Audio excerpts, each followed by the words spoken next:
السلام علیکم۔ میں امید کرتی ہوں کہ آپ سب بچے خیریت سے ہوں گے۔ آج ہم اسلامیت بک 1 پہلی جماعت کی کتاب پڑھیں گے۔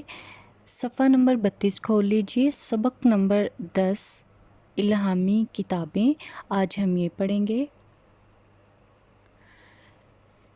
جیسے اللہ تعالیٰ نے، آپ کو پتہ ہے کہ اللہ تعالیٰ نے انسانوں کی جو ہدایت کے لیے ہیں وہ ہمیشہ اللہ تعالیٰ نے جو ہے نبی بھیجے ہیں۔ وہ کتنے نبی بھیجے ہیں اللہ تعالیٰ نے؟ 1,24,000 کم و بیش نبی جو ہیں اللہ تعالیٰ نے وہ بھیجے ہدایت کے لیے، کیونکہ لوگوں کو اس دنیا میں آنے کا مقصد نہیں پتہ تھا، لوگوں کو جینے کا نہیں پتہ تھا، اور لوگوں میں کچھ آداب بھی نہیں تھے۔ لوگ جو تھے وہ غلط چیزیں کرتے تھے، جو کمزور لوگ ہوتے تھے ان پہ ظلم ہوتا تھا، اور جو امیر لوگ ہوتے تھے وہ چھوٹ جاتے تھے۔ اس طرح کی چیزیں جو تھی وہ غلط ہوتی تھیں اور ہر طرف گناہ تھا۔ تو پھر اللہ تعالیٰ جو تھے، اللہ تعالیٰ نے جو پیغام پہنچانے کے لیے، یعنی کہ لوگوں کو ہدایت دینے کے لیے، صحیح طریقہ زندگی گزارنے کا بتانے کے لیے اللہ تعالیٰ نے نبی بھیجے، کیونکہ لوگوں کو خود تو نہیں پتہ چلنا تھا نا کہ جو ہے وہ زندگی گزارنے کے صحیح طریقے کیا ہیں، ہمیں دنیا میں کیوں بھیجا گیا ہے، کیونکہ تب سارے لوگ جو تھے وہ ایک جیسے تھے۔ تو پھر اللہ تعالیٰ جس کو نبی بنا کر بھیجتے تھے، وہ جو تھے اللہ تعالیٰ کے پیغام جو تھے وہ لوگوں تک پہنچاتے تھے۔ تو پھر اللہ تعالیٰ نے اپنی جو تھی پہچان کروانے کے لیے وہ نبی بھیجے۔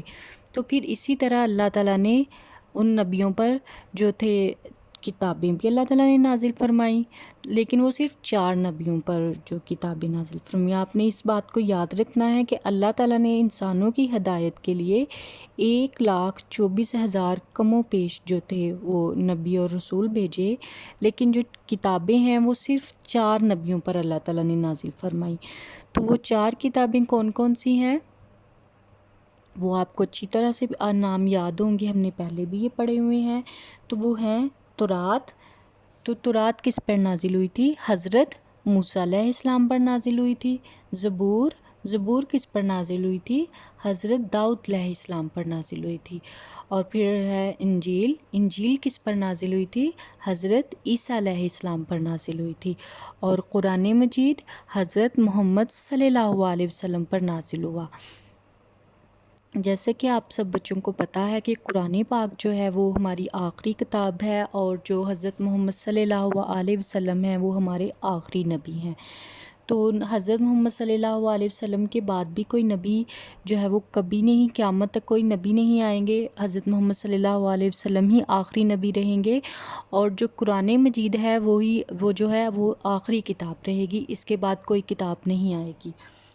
تو جو پہلی کتابیں تھیں، جو تورات تھی، زبور اور انجیل کتابیں، یہ جو 3 تھیں، ان میں حضرت محمد صلی اللہ علیہ وسلم کا دنیا میں آنے کا جو تھا وہ پیغام دیا جاتا تھا کہ جو حضرت محمد صلی اللہ علیہ وسلم ہوں گے وہ آخری نبی ہوں گے۔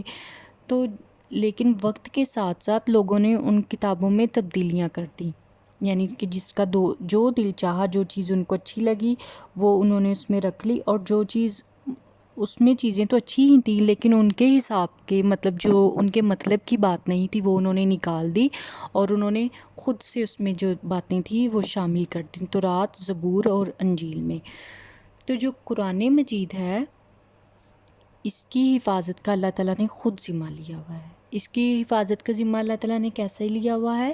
یعنی کہ قرآن مجید میں کوئی بھی ایک حرف کی تبدیلی نہیں کر سکتا، اور کیونکہ اللہ تعالیٰ اس کی خود حفاظت کر رہے ہیں قرآن پاک کی، تو قرآن پاک جو ہے وہ ہمیشہ اپنی اصلی شکل میں رہے گا، جیسے وہ حضرت محمد صلی اللہ علیہ وسلم پر نازل ہوا قرآن پاک اور مکمل، وہ آج بھی اپنی اصلی شکل میں موجود ہے، کیونکہ اللہ تعالیٰ نے قرآن پاک کی حفاظت کا ذمہ لیا ہوا ہے۔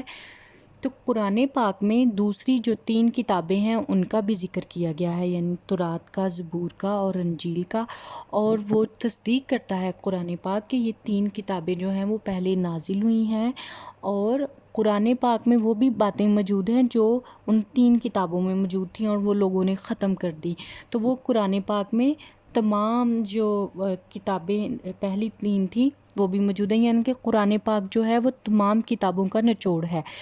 تو قرآن پاک کے آپ کو پتہ ہے کہ کل پارے جو ہیں وہ 30 ہیں، اور قرآن مجید جو ہے وہ کہاں پر نازل ہوا؟ قرآن مجید کی جو پہلی وحی تھی حضرت محمد صلی اللہ علیہ وسلم پر، وہ غار حرا میں نازل ہوئی تھی۔ غار حرا کہاں ہے؟ وہ مکہ میں ہے۔ تو غار حرا میں پہلی وحی نازل ہوئی تھی، اور قرآن پاک کا مطلب کیا ہے؟ بہت زیادہ پڑھے جانے والی کتاب، کیونکہ قرآن پاک جو ہے وہ سب سے زیادہ پڑھی جانے والی اس دنیا میں کتاب ہے۔ تو قرآن مجید میں جو لفظ ہے نا، یعنی کہ قرآن پاک کا جو نام ہے، جو قرآن کا ہی نام ہے، وہ قرآن پاک میں 70 مرتبہ آیا ہے۔